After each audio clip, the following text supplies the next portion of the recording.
काय बोले दादा दादा आज इथे मेडिकल कॅम्पचं आयोजन केलेलं आहे, तुम्ही आला भेट दिला काय बोलू? अच्छा ये मेडिकल कैंप हमारे राजेश पांडे एक तरुण मित्र आणि या भागाचा एक भविष्यातला उमेदवार म्हणून ज्याची राजेश पांडेंनी घोषणा केलेली आहे त्यांनी आज या ठिकाणी मेडिकल कॅम्प ठेवलेला आहे. तर मला आनंद झाला. एक छोटा मित्र आणि त्यांनी घेतलेल्या राजकीय क्षेत्रामध्ये एक प्रवासासाठी त्यांनी जी केलेली सुरुवात आहे ती नक्कीच एक अजित रावराणे म्हणून मी त्याचा मित्र म्हणून त्याला शुभेच्छा देतो. आज पहिला मेडिकल कॅम्प आहे.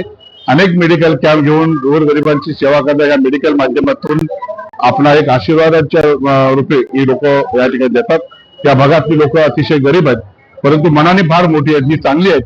तर या भागामध्ये 2 वेळा नगरसेवक बनण्याचा संधी या ओंकारने मला दिलेला आहे. त्याच्यामुळे या लोकांना मी अतिशय परिचित असणार आहे आणि नक्कीच राजेश तुला शुभेच्छा आहे. आपण वेळोवेळी मेडिकल कॅम्प घ्या आणि पप्पांच्या सोबत राहून तुला सत्यता काय आहे लोकांच्या सोबत आणण्याचा प्रयत्न करा. धन्यवाद. थँक्यू.